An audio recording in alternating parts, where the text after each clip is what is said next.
You're listening to the Scars and Guitars podcast series, and my name is Andrew Mackay-Smith.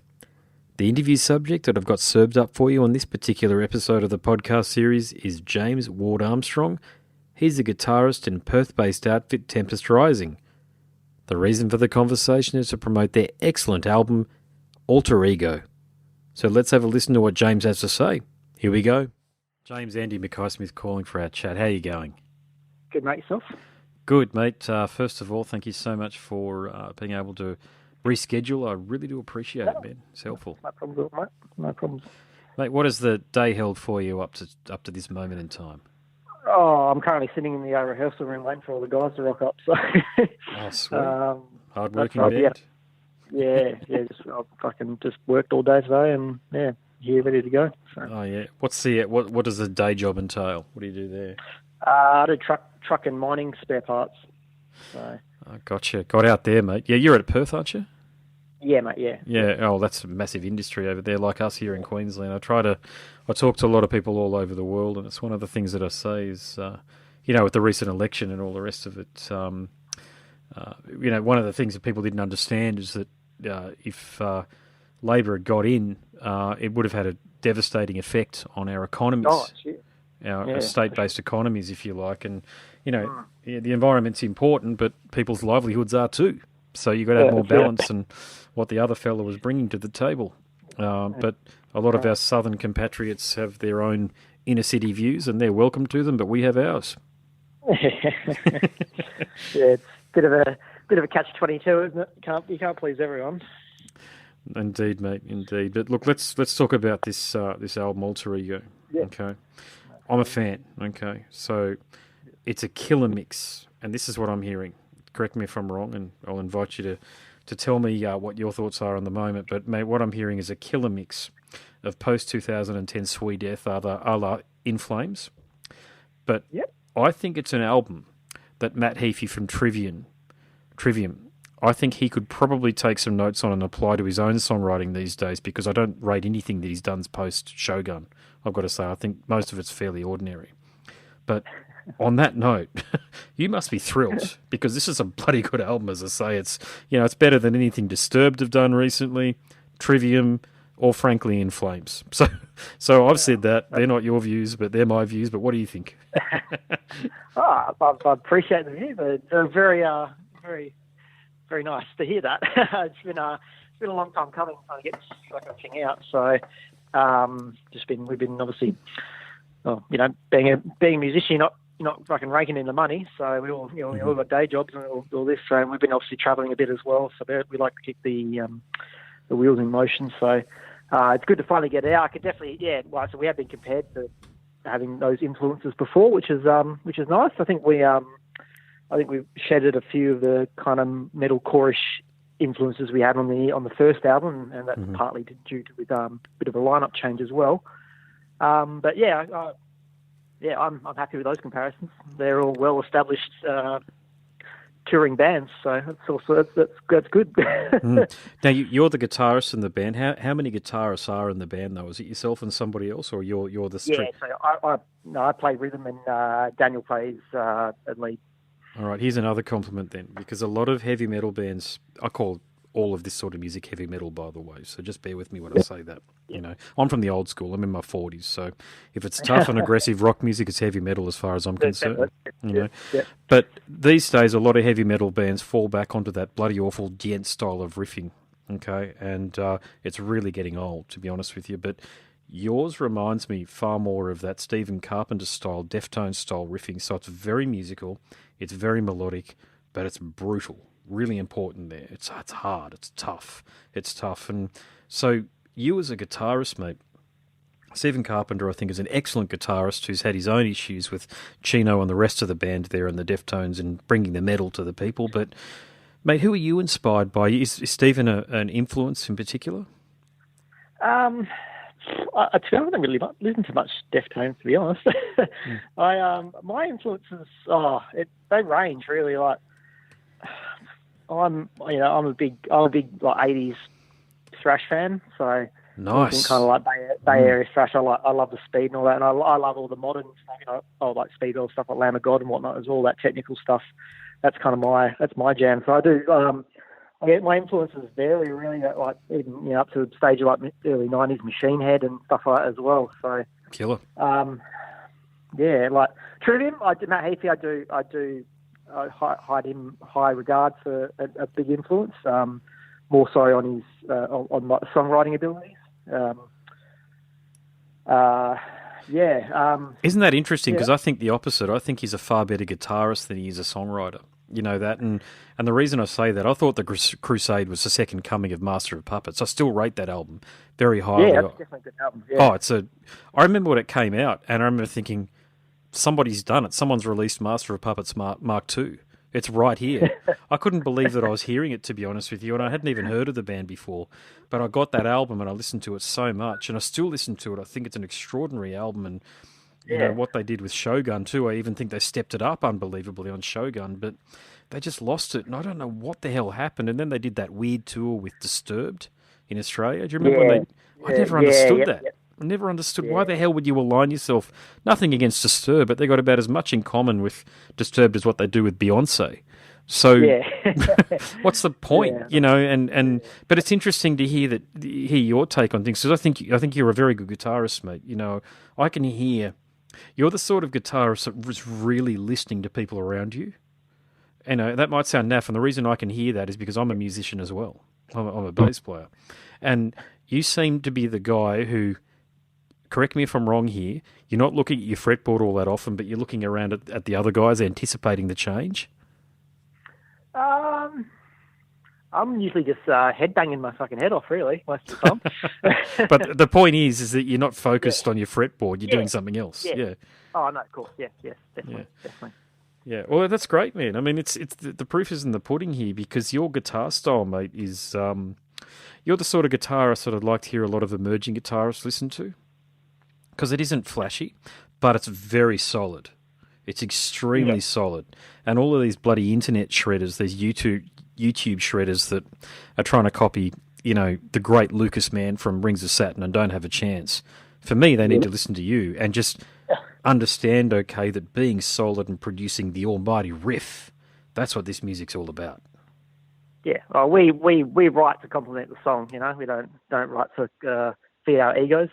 So how a song fits, and if the song's simple, it's simple. As long as it sounds good and we enjoy it, and we think it's something that appeals to people, then that's a tick in our books, really. Yeah. Who did you write a lot of the riffs? Daniel wrote a lot of it, actually. I pitched in with a few bits and pieces here and there.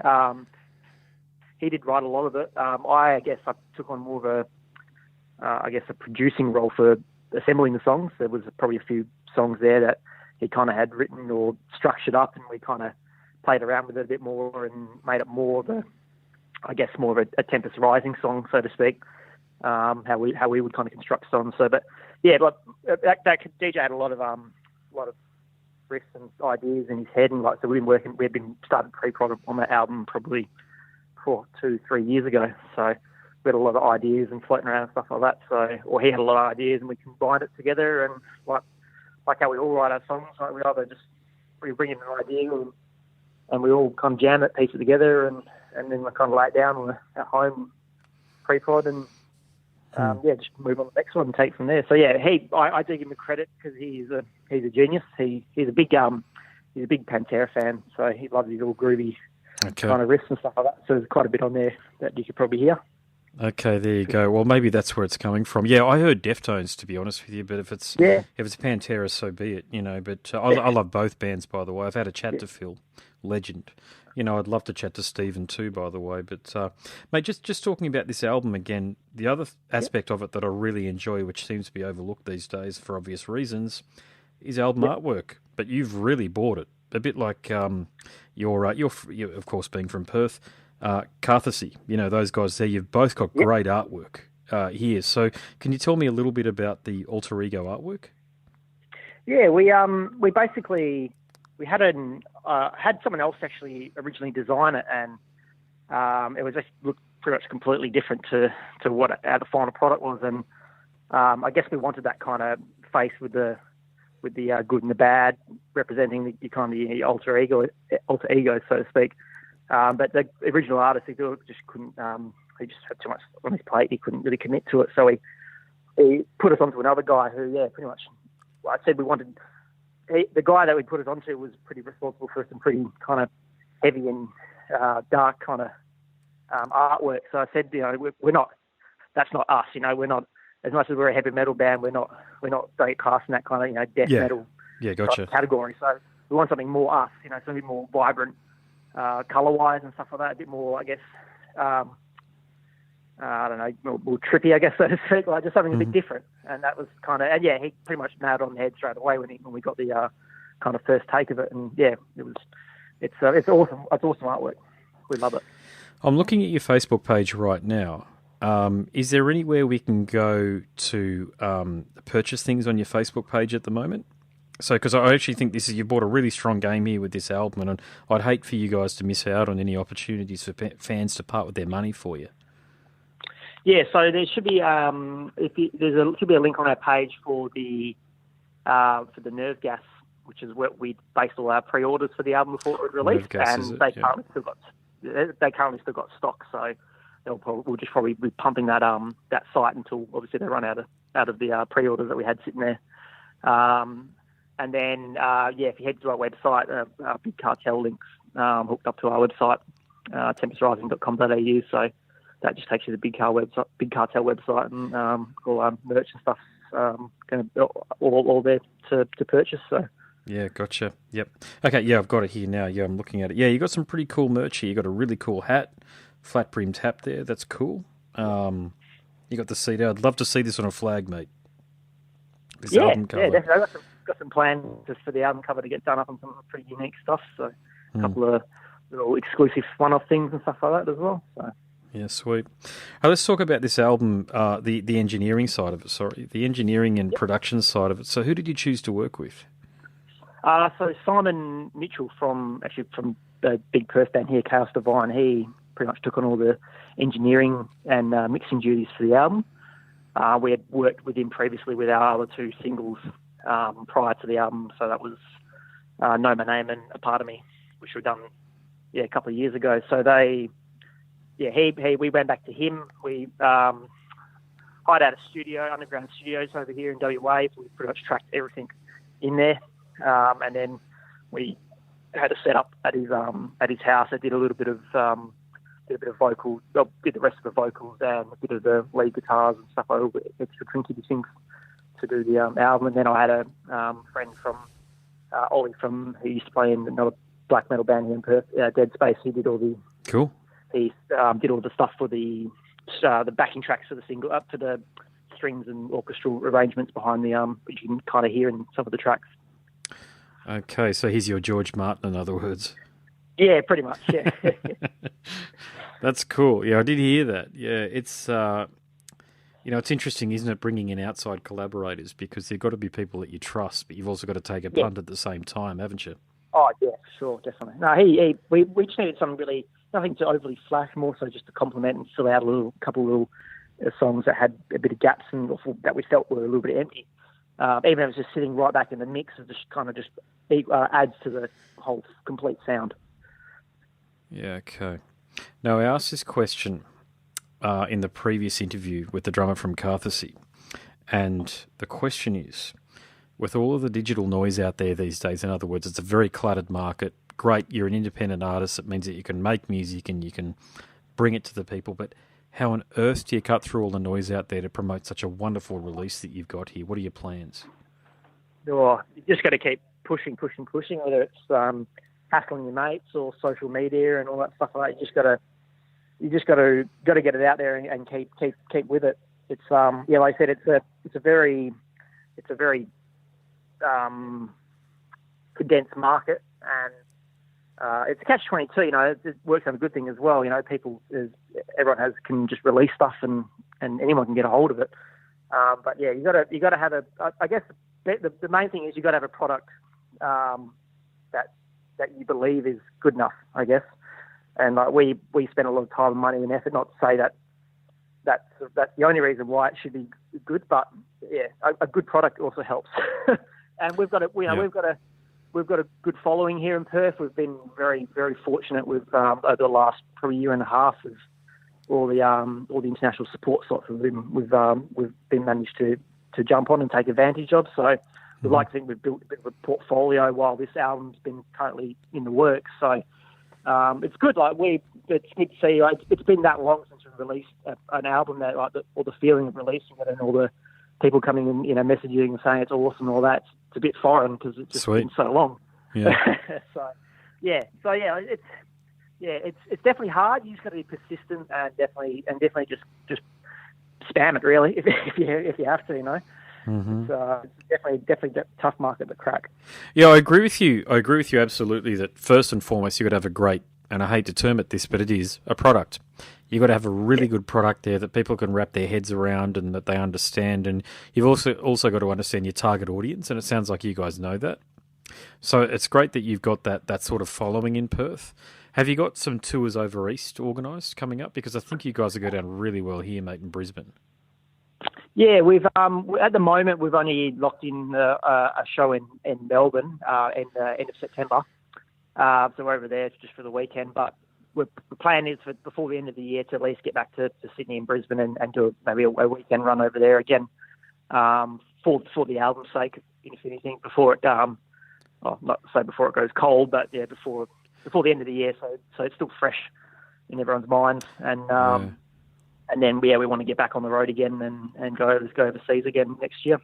It's interesting you make that comment there about it not going cold or before it goes cold, because you're right. Unfortunately, these days, back in the day, I remember buying or watching Faith No More about, God, it would have been 18 months after Angel Dust was released, or the tour, 18 months after it was released, and that was considered the new album, 18 months. Yeah. God almighty, if you did that these days, you'd be called a heretic. The position bands are in these days is to get as much promo, as much press, as much attention as you can within the first 90 days, because after that, with regards to the way the industry thinks of it and some fans, it's dead. But of course... Yeah. For the vast majority of fans, that's not the case, but the industry is a very mysterious, not a mysterious beast, it's just a beast that wants new, wants ever changing, wants ever evolving, but it's a really good point that you make there. So, yeah, man, I know the album's out since Friday, am I right in saying that? Yeah, since Friday, yep. Yeah, it's out since Friday. I hope that Triple J won't get behind it because they don't do that to heavy music. We know that. When poor old Andrew Hogue left, what was it called? 3 Hours of Power. It used to be called. I remember the Costa Zulia days. God, I'm this age. That's how old I am, mate. To be honest. Yeah. But that the heavy metal program, whatever it's called these days, Faster, Louder, or whatever it's called. I don't know. But I mean, you get your opportunity to get played once in 3 hours after 10 p.m. on a Tuesday night or something. Like they've totally, as they have done for many years, 30 years, 40 years probably at this point, marginalised heavy metal in the public broadcasting space. It's crazy. They should give equal space to all masthead genres. I'm not talking about weird subgenres that people don't know anything about, but a masthead genre like heavy metal and hard rock should be given a bit more than just the one show, in my view, because that would really help bands like you guys and Carthassy. Yeah. And that's what's needed, I think, these days. I mean, I've had my own show on 4ZZZ, but it was digital, and I have no idea how many people listen to that because we don't get any data back. I know some people did because I got some mail, some emails or what have you. Yep. And you can always do the Google check, meaning you put in the name of your band, or in my case, podcast, and you see what comes up afterwards. And 4ZZZ came up afterwards, meaning people were searching for the show. Great, that's great. Yeah. But you want to make it more obvious for people, don't you? Especially if they get to discover you. Of course, yeah.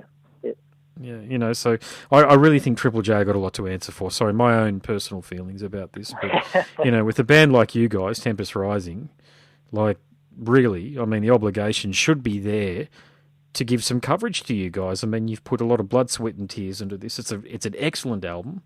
And I'm not for a moment saying that should it be played between 7 and 10 a.m. and, the peak times, but at least maybe play it in the evenings. Maybe dedicate it all of their evenings after 10 or 11 p.m. to hard rock and heavy metal for a couple of hours. God almighty, for the rest of it, we're listening to pop and urban music.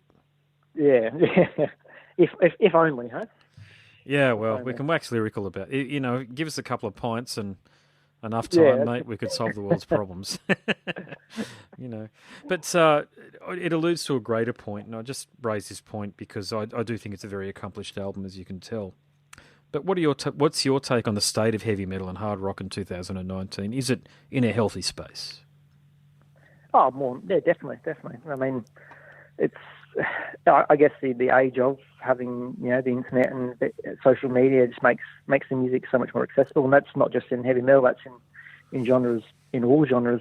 It's definitely heavy. It's definitely healthy. I guess Australia's in a bit of a rebuild stage at the moment. I would guess, you know, we're you know, and just got the download festivals going again, and, you know, all that kind of stuff. So it's guess it's kind of had to come down before we got rebuilt again. So yeah, it's definitely on the mend. Like the local scene in Perth is on the mend as well. Fantastic, yeah, fantastic going scene. good. Like there was probably a period there, you know, a few years ago where it was a little bit unhealthy, and I guess that was probably a cause of lack of, you know, bands coming over as well to Perth as well. So, but no, we've had a good influx of bands come through over the last couple of years, and so we've been fortunate enough to share the stage with a handful of them.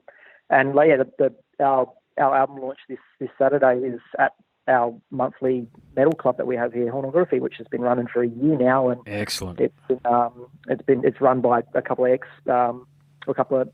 veterans of the music scene, and they've put it on there to kind of just to keep it alive. It's a bit of a, you know, it's a club for everyone to kind of come down, check out local bands every month, and there's, you know, like swap meets, and they do themed months and stuff like that. And it's it's definitely it's good. It's good to see, because you can see a consistent crowd coming in, and you see new faces every month, which is even better.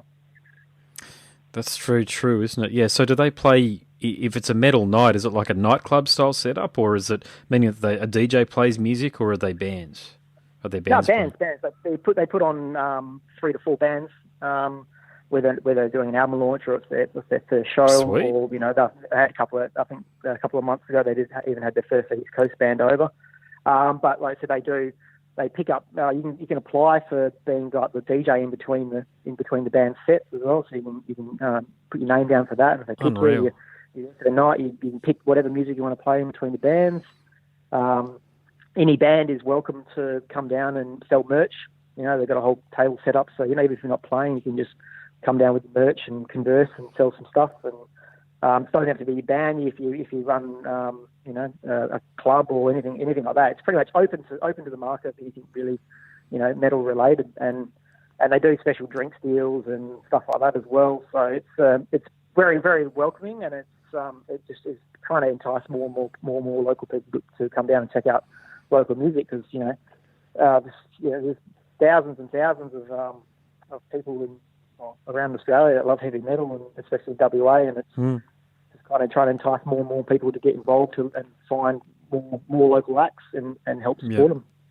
You're right about there being thousands and thousands of people around, not just Western Australia and Perth, but all over Australia that love heavy metal, mate. It's you know, I mean, we're the country that AC/DC originated from. We've had so many wonderful underground thrash and death and black metal bands over the years. We really have punched above our weight, a bit like we have in sport through the years. It's just a way of connecting everybody, isn't it? How do you do that? And the obvious way to do it is by Facebook promotions and advertising. Yeah. I mean, how else can you really do it these days in 2019? That's how it is these days. So, but yeah, like still word of mouth, and you know, we still paid for getting posters printed around town and stuff like that as well. So you try and maximise the opportunities to get people in, and yeah, you just got to be persistent about it, and you know, not let it get you down, and just keep going and going on. Agreed. Okay, so if people want to listen to you guys, if they want to talk to you, in other words, if they want to reach out to you on social media, how do they contact you? So pretty much we're on all the social medias: Facebook, Twitter, Instagram. So just shoot us a message. There's a on our website at www.tempestrising.com.au. There's links for all our merch and stuff on there, and I'm pretty sure there's email contacts to get in contact if there's any booking agents or anyone listening who wants to organise shows or wants to get in contact with us that way. And even if anyone's friends with us on social media, just hit us up there. We're all pretty easy accessible to welcome for a chat. Awesome, mate. Look, as far as I'm concerned, Alter Ego, one of the best hard rock or heavy metal albums of the year in 2019, not just from an Australian act, but from anywhere. So you can bank on that. It's an excellent album if you love In Flames, if you love Trivium, if you're a bit partial to some Disturbed or Deftones, mate, this is the album for you. So I have a lot of listeners in the States, the United States. I really hope that they can reach out courtesy of comments there and send you a message or interact or just purchase your music or even listen to it. Just listen to it and get into some Aussie metal because you're a fantastic representative of what this country can produce. I appreciate the kind words. No worries, mate. All right, look, what I do from here is I'm very comfortable with everything that we've spoken about. I put it up unedited, that I don't mess with it, I just stick it up. I'll just link you in on the socials. Is that cool? Just in other words, I'll just put... Perfect. Yep. And then you can share it or otherwise. No dramas, no pressure or obligation otherwise. No, we'll keep an eye out for that. No problems at all. Thanks, mate. Good luck with everything. Thanks, mate. Cheers. Appreciate it. Catch ya. Bye. You've been listening to the Scars and Guitars podcast series that syndicates for the A-List Online, and my name is Andrew Mackay-Smith. That interview subject was James Ward-Armstrong. He plays the guitar in Perth-based outfit Tempest Rising. Thanks so much for listening.